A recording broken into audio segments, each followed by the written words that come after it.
aluminum company in Australia, the major shareholder of it is China, and they just flood our markets with heavily government subsidized steel.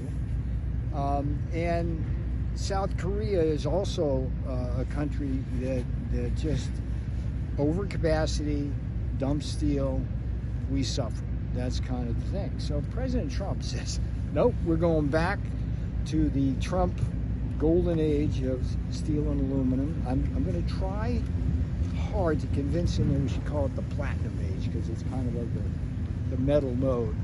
But we can't have a country without a strong steel and aluminum industry. Why don't you some of these countries, I'll try to give shorter answers. But that was background for you. But some of these countries that you're listing, these are long-term allies that the U.S. has relied on for the steel sector. So pulling these tariffs now, is this really a move to go forward? Isn't this just going to hurt the U.S.'s relations with some of these countries? Let's remember that we have had the tariffs in place since 2018. What Joe Biden did was gut them, and what all we're doing is reimposing them. Now, to your point, we don't have allies when it comes to our steel industry. We only have countries that want to gain market share at the expense of American workers.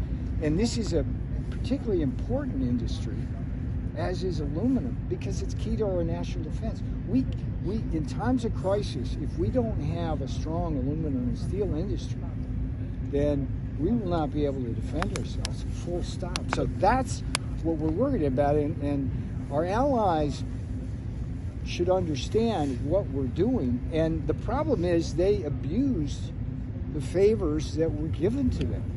We initially, the United States tried to work with them, and every one of those countries blew by the promises that they made to us, and that's just not going to be tolerated by that man in the White House.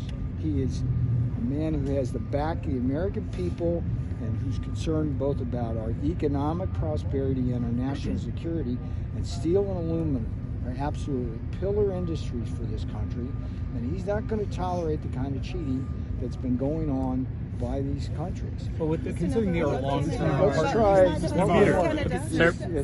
We're catering to the three local networks here, and everybody else must wait, and so patient. How long do you foresee the tariffs going on for, and what are the tangible benefits do you think, short-term and long-term? The tariffs are permanent. Permanent. Yes, because the problem is permanent. What we have worldwide is a huge glut of steel and aluminum capacity. Why do we have a huge glut? There's two reasons. One is every country around the world understands that steel and aluminum industries are crucial for national defense, but they're also really good job generators.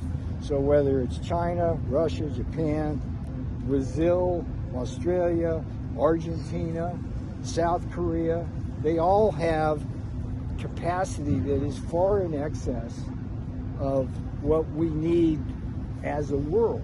And what they wind up doing is dumping it into our country, and we're not going to tolerate that. And the way they get the overcapacity to begin with is through massive government subsidies, which is unfair trade. So this is a crisis. I mean, this is a crisis that's been going on for 20 years now, and there's been efforts around the world to try to deal with the global overcapacity, and they're never able to cooperate amongst each other, and the United States has borne the heaviest burden of that. They just beat the hell out of us with this flood of subsidized imports. They cheat. They misclassify stuff. They use all sorts of transshipping, going through different countries, this, that, and the other thing. And President's not going to tolerate that. Okay. All right, we'll do one more.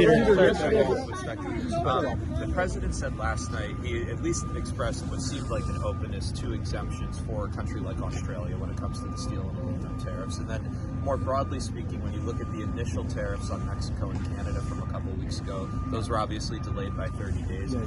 Any concern that you guys are kind of flooding the zone really quickly, and it could either impact negotiations or confuse negotiations with these different countries because certain tariffs are starting, stopping, being paused. There might be exemptions, there might not.